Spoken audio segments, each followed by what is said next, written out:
Hello, I'm Markee Dragon, also known as Marcus Eikenberry in real life, and welcome to another episode of the Markee Dragon Show, My Mailbag, where we read my mail. Sounds so boring, but you know what? It turns out pretty interesting. So, I was just thinking here that I answer all of your questions, and you guys ask me for stuff in here and everything. What happens if I ask for something? The last time I asked for something, I got downvoted so badly in the video that I swore that I'd never ask for anything again. Well, I'm dumb. I need to do things over and over again until, so I repeat a pattern here. I'm gonna ask for something again. This intro here, right here, I got this one, and then I've got this one here as well. Those are two just pictures of my stuff. Does some of you want to make an intro graphic that I can use? Make it 1920 by 1080, and, be creative. I'll display your artwork as long as you give me rights. If it's original work, if you give me rights and email to do it or whatnot, to use it, I'll be happy to use some. They can be themed like War Z, or could be themed World of Tanks, or Markee's Mailbag, or whatever. Okay, there's my 2 cents. Now, downvote me if you wish. Thumbs down. Because Markee asked for something. Oh my God. So, anyway, we're getting into the mailbag now. And so, first question here is from the Elmer Pie. It says, your background, that's the subject.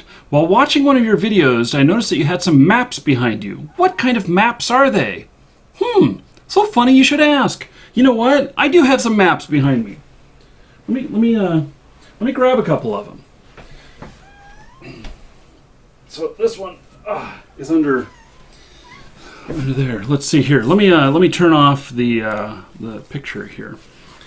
This one here is an original map from Ultima Online. This is the original world in Ultima Online and everything. It's a cloth map. I mean, it's well made and everything. It's a beautiful, beautiful map, and one of the enduring things of Ultima Online. I actually have a couple of these maps. And so some of the boxes up there, that tall box that's sitting up, let's see if I can get my finger pointed at that one right there, is the box that the map came in. I have 2 more of those. I don't know where I got all these extra copies. And then I've got some other maps back here. Let me just grab this one. And so, this is from a later version of Ultima Online.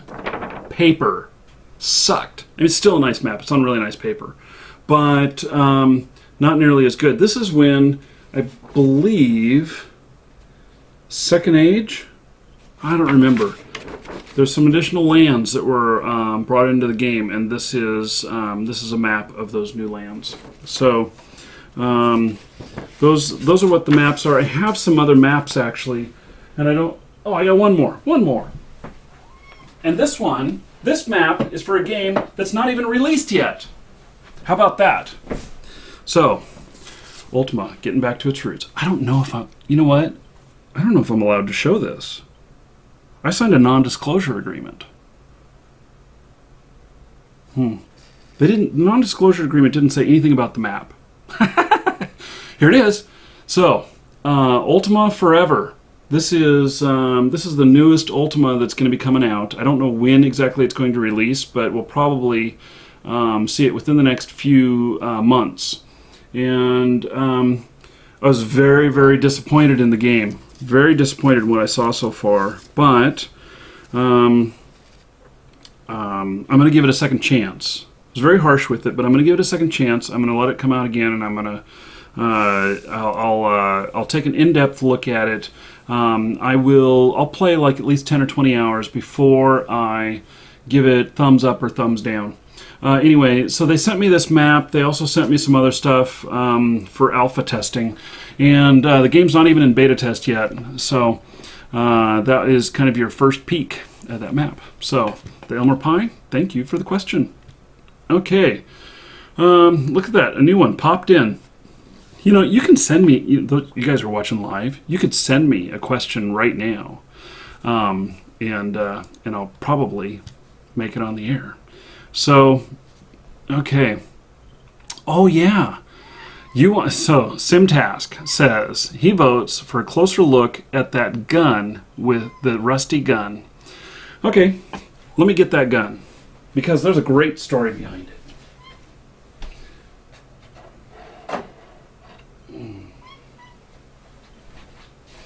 So, this gun is very old, very very old. It is the gun is not even rounded here on the barrel. I suspect that this gun is somewhere between 75 and 100 years old. So the story behind it is I don't even know what type it is. I don't know that I can see any marks on it or anything. I could probably have some gun collector, or maybe you guys, if you know anything about guns and everything, you could. I don't know. So the cat wants out. You hear her meowing. Come over here, Iolo. I'll show you off too. Yeah, over here. So the gun is is it a hex-shaped barrel? Let's see here. There is bullets in here, but the trigger is already pulled. It's stuck. It's not going to fire. So, but they're all rusted away. There's no gunpowder in it anymore. But let's see. 1, 2, 3, 4, 5, 6, 7. 1, 2, 3, 4, 5, 6, 7, 8.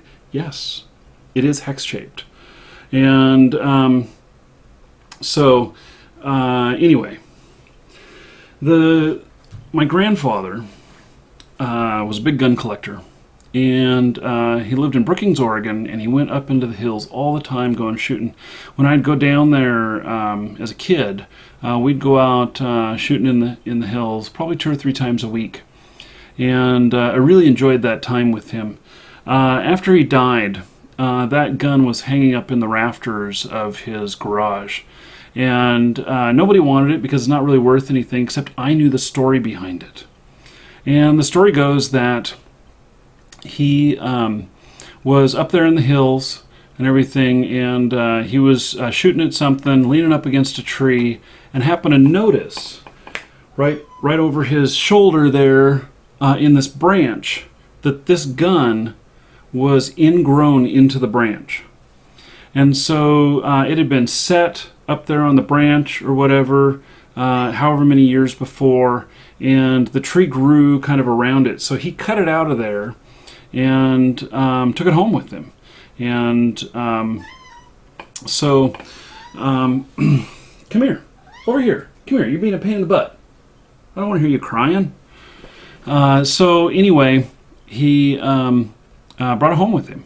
And so, it was just a gun he found. And so it reminds me of my grandfather, and I don't have very much from him. He never gave me any gifts or anything like that, and so that was just something that I asked for when I saw that. So, okay, now let's go on to Faderbooks or Faderbuski. I'm not sure how to pronounce this. So, eSports on national TV. Hey, Markee, I got a question for you about eSports, which I know almost nothing about, but I'm going to read this whole thing anyway. I watched your live stream a while back. I think it was a live stream. But there was someone asking about eSports, and the same thing about how game companies, I think mostly from WoW, and how they even out the classes, listening to the community, better tips to make the game better. My question is to you, do you ever think that we might see eSports live on TV, like regular sports, much as traditional football or boxing? I've noticed that Sweden has shown StarCraft 2 and Counter-Strike Source a few times, but do you think it might blow up to be international competitions on TV or only on live streams? Hope my terrible English skills don't kill you. You did just fine on your English skills. So, yeah, I'm not a big fan of eSports, honestly. I like watching competition. I like, doing other things, but it's just like I don't watch football. I don't watch, baseball, and I don't, I just don't. I'm just not much into sports. So, if it does take off, that'd be fine. I don't know whether it will or not. I know that some of the cable stuff that it has, I know that like EVE Online has had, they have pay-per-view events on their big competitions, and people, pay to watch for the competition.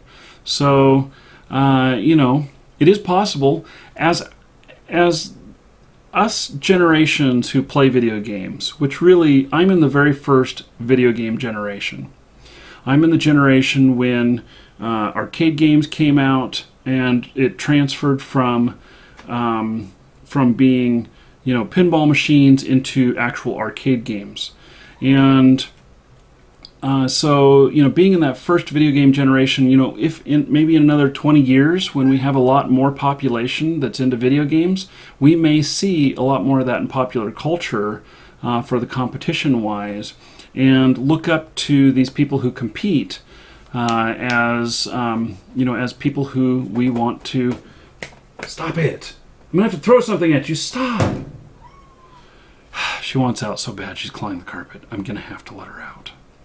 So, anyway, I think that it's coming in the future, but that it's not here yet. Possibility, I don't know. So, with that, let me let the cat out. Oh my goodness! Come here. Come on. There you go. I'm shutting the door behind you, though. Goodbye. She's going to want in 10 minutes. We're going to hear her meowing out there at the door. So, climbing the curtain. Oh my goodness, I hope she doesn't do that. Okay. So, now, Tetsuel, mailbag. Hey, can you give my channel a shout? Oh, I don't want to do a whole bunch of shout outs. So go see him at TTSUOL on YouTube. Yep, there you go. There's your shout out. Okay, Kerballer. Hey, so I play WarZ, and I was wondering if you think games like WarZ and MMOs will ever be spread to consoles, and do you think there will be MMOs that can play on the PS3, PC, or Xbox? If this does happen, do you think it will work business-wise?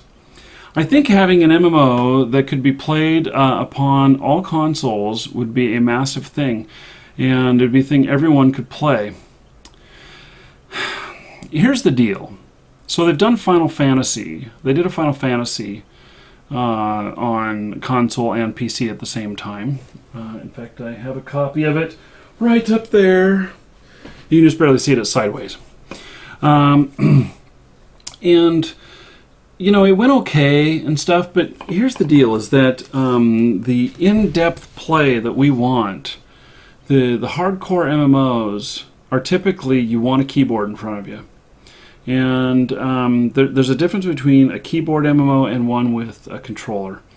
And, maybe we'll see the day of that, but I don't know that that's anywhere near. I think that we are about to see something a little bit different, and that would be having MMOs that are on your phone, as well as on your tablet, as well as on your PC, and all of them being lived and connected with each other. So, apparently I'm hitting buttons on my phone that I didn't realize.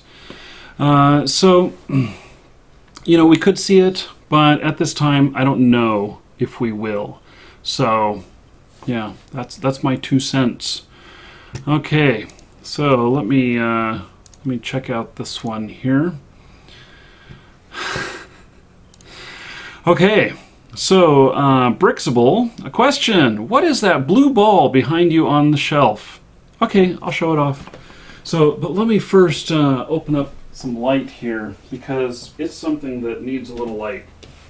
And I'm going to get it all dirty here. But here's the problem, is that, here, let me turn off this. It's really heavy, and so it's very hard to hold by just its base. Let me see if I can do this.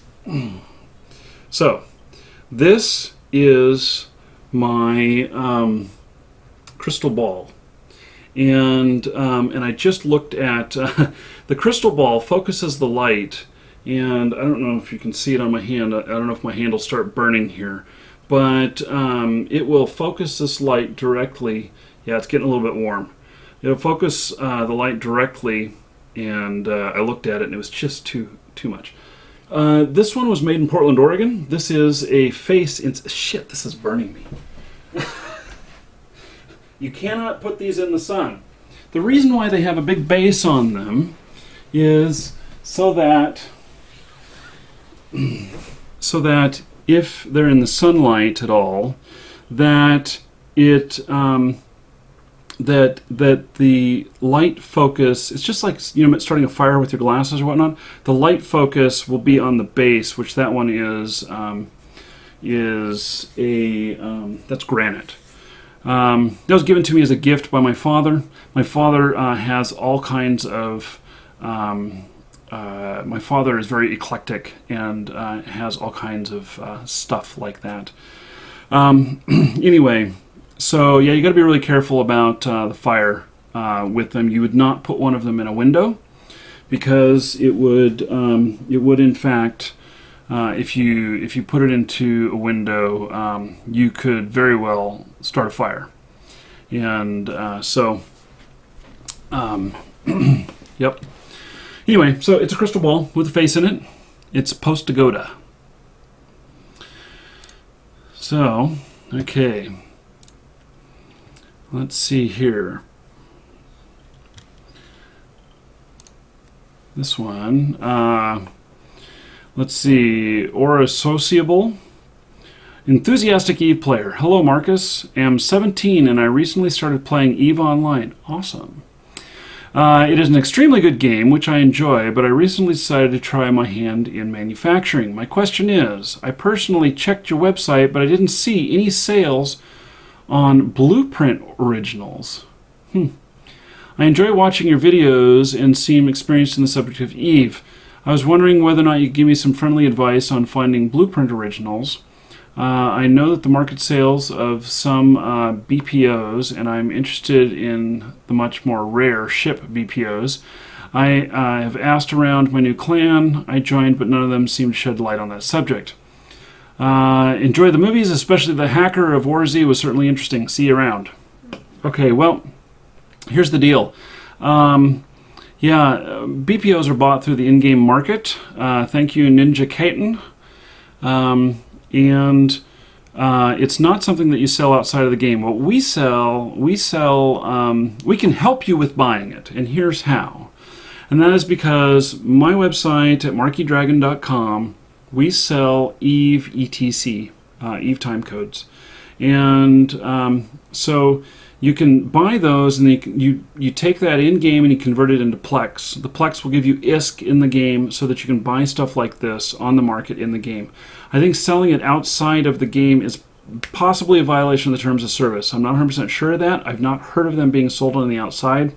If it's not a violation of the terms of service, then maybe I should look into that. But I don't think that it's legal for me to sell them. Or it's not illegal. It's a violation of the terms of service of EVE if I were to.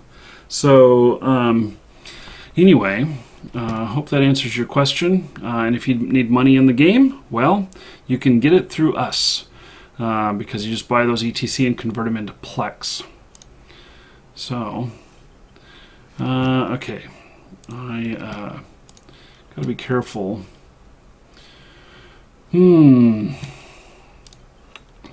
Let's see here. Exposure, Griff Fungan. I mentioned before, just kind of casually about that I have 300,000 in personal guarantor and $1 million in total exposure debt on the lawsuit. What does that total exposure mean? Total exposure means on stuff that I can be sued for. The 300,000 is actually low for what I am being sued for. I'll get into that stuff more later. I don't want to talk about that too much yet. So, okay. Let's see here. This one's kind of long. I'm not sure. What happened here? Why is it going off the screen now? Did it get moved?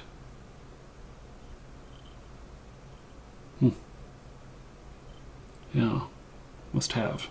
I don't recall moving that over, but I must have accidentally done that. So, this is from IT Pal Game. AdSense monetization denial. So I recently got one of my World of Tanks, WOT, replays monetizations pulled after it being shown as under review for a couple of weeks. The odd thing about it is that it was no different from the other gameplay replays I have up there, other than the fact that others did not have the game chat enabled due to it being before the patch that enabled them in replays. I deleted the video and I uploaded it again. Oh my goodness, you did? After you denied? I hope you didn't try and enable it again. Having to use the video download link to talk over it played with the screen region, since you can't play older videos replays on the newer version of the World of Tanks client. Okay, technicality. While I changed the name and added commentary on it, what not to do in a team match, I also blackened out the chat box. Since YouTube doesn't tell you the reason other than email and line, we did not approve this video for monetization because the content of your video and metadata may not be advertiser friendly. I have not seen that error before. Since YouTube, let's see, so you have to just guess at it. Yes, I've done that many times with YouTube.